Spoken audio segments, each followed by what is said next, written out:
मनुष्य का जीवन जन्म और मृत्यु के बीच एक अनवरत यात्रा है। इस यात्रा में हम अनेक परंपराओं, संस्कारों और रीतियों से जुड़ते हैं। भारतीय समाज में व्रत और उपवास का विशेष महत्व है।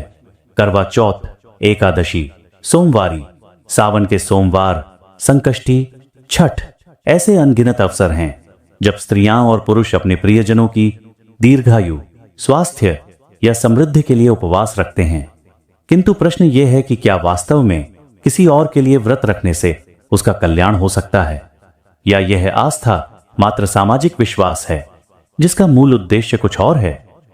एक उपवास व्यक्तिगत साधना, सामूहिक भ्रम।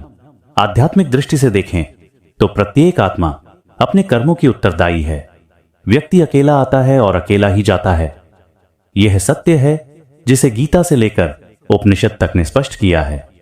कर्म का सिद्धांत कहता है कि प्रत्येक जीव अपने कर्म फल का स्वयं भोग करता है। किसी और के कर्म से उसका फल न तो घटता है न बढ़ता है। ऐसे में यह मान लेना कि मेरी तपस्या से किसी और के भाग्य में बदलाव आ जाएगा, तर्क और धर्म दोनों से परे है। फिर भी व्रत का महत्व समाप्त नहीं होता। यह ध्यान रखना चाहिए कि उपवास मूलतः आत्मशुद्धि और आत्मसंयम का मार्ग है। जब हम स्वेच्छा से आहार नियंत्रित करते हैं, इंद्रियों को सीमित करते हैं, तो मन की चंचलता घटती है, शरीर हल्का होता है, मन एकाग्र होता है। यह प्रक्रिया हमें भीतर की ओर ले जाती है। यदि उपवास को इसी दृष्टि से अपनाया जाए तो यह स्वयं के विकास और स्वास्थ्य के लिए अद्भुत साधना है। 2. समाज और परंपरा का जाल। समाज ने हजारों वर्षों में अनगिनत रिवाज बनाए हैं। समय के साथ उनका मूल उद्देश्य धुंधला पड़ जाता है और वे केवल रस्मों तक सीमित रह जाते हैं। जैसे प्राचीन काल में उपवास का लक्ष्य था शरीर को विषहरण देना, ऋतु परिवर्तन में पाचन तंत्र को विश्राम देना तथा ध्यान व साधना के लिए समय निकालना। परंतु धीरे धीरे इन व्रतों को पति की लंबी उम्र या संतान की समृद्धि से जोड़ दिया गया। लोगों ने सोचा कि पति के लिए उपवास रखो, उसका आयु बढ़ेगी, या बच्चों के लिए उपवास करो, उनका भला होगा। यह श्रद्धा नहीं बल्कि सामाजिक मनोविज्ञान है, जहां परिवार की भलाई के लिए स्त्री को त्याग और तपस्या का प्रतीक बनाया गया। 3. आध्यात्मिकता बनाम अंधश्रद्धा। आध्यात्मिकता का अर्थ है स्वयं की सच्चाई को जानना। जब हम भीतर उतरते हैं तो पाते हैं कि ईश्वर या ब्रह्म हमारे ही अंतःकरण में है। वहां किसी बाहरी कर्मकांड की आवश्यकता नहीं। व्रत का मूल्य तभी है जब वह आत्मानुशासन और ईश्वर से एकांत संवाद का माध्यम बने। परंतु जब यह अंधविश्वास बन जाए कि मेरे न खाने से किसी और की बीमारी ठीक हो जाएगी, तो यह आध्यात्मिकता नहीं, भ्रम है। किसी प्रियजन की रक्षा करने की स्वाभाविक भावना हमें व्रत रखने को प्रेरित कर सकती है। इसमें प्रेम है, करुणा है, परंतु हमें समझना चाहिए कि यह प्रतीकात्मक है। आपके प्रेम और शुभकामना का सकारात्मक मानसिक प्रभाव अवश्य पड़ सकता है। उसे विज्ञान प्लेसिबो इफेक्ट कहता है, पर यह किसी के कर्म फल को बदल नहीं सकता। 4.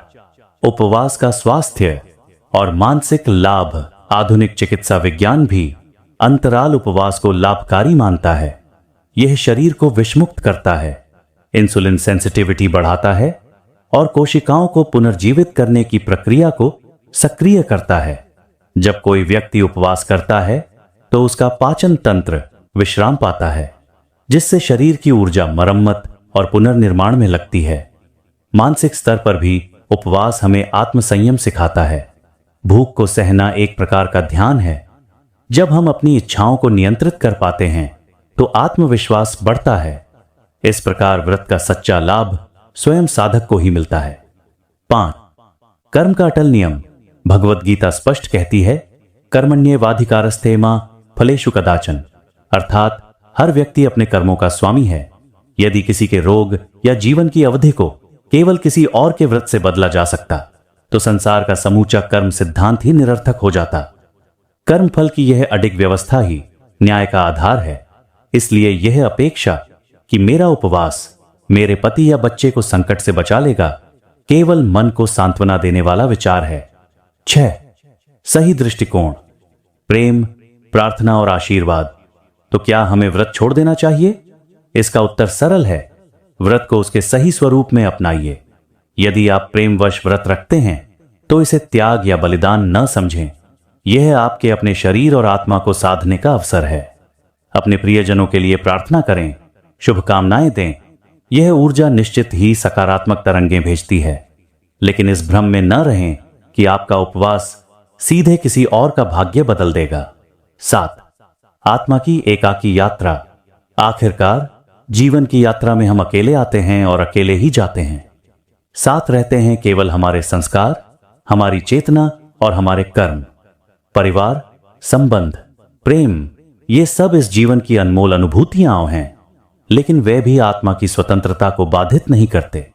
इस सत्य को समझना ही वास्तविक आध्यात्मिकता है। व्रत और उपवास की परंपरा भारतीय संस्कृति का अभिन्न अंग है। इसका वास्तविक उद्देश्य आत्मसंयम, स्वास्थ्य और आध्यात्मिक साधना है। परंतु जब हम इसे अंधविश्वास और कर्मफल को बदलने के प्रयास में बदल देते हैं तो यह अपनी गहराई खो देता है। आध्यात्मिक दृष्टि से हमें यह स्वीकार करना होगा कि किसी और के लिए व्रत रखने से उसका भाग्य नहीं बदलता। हां, इससे हमारे भीतर शांति, प्रेम और संतुलन अवश्य आता है, और यही सबसे बड़ा वरदान है। इसलिए अगली बार जब आप व्रत रखें तो उसे केवल आस्था नहीं, आत्म जागरण का साधन माने। तब यह कर्मकांड नहीं बल्कि चेतना का उत्सव बन जाएगा, जहां आपका उपवास न किसी को बांधेगा, न भ्रम में रखेगा, बल्कि आपको अपने भीतर की अनंत शक्ति से जोड़ देगा। मित्रों, अगर आप लोगों को मेरी यह वीडियो पसंद आई तो मेरे इस चैनल को सब्सक्राइब कर बेल बटन को जरूर दबा दें, ताकि आगे जब भी मैं कोई वीडियो अपलोड करूं तो आपको इसकी सूचना मिल जाए। मित्रों, आपका यह छोटा सा काम हम जैसे आध्यात्मिक लोगों को बहुत बड़ा सहयोग प्रदान करता है। मेरे वीडियो को लाइक और शेयर अपने मित्रों और परिजनों में अवश्य करें। धन्यवाद। मिलता हूं अपने अगले वीडियो में आप लोगों के लिए और बहुत सारी आध्यात्मिक और अति आवश्यक तथ्यपूर्ण वीडियो के साथ। नमस्कार।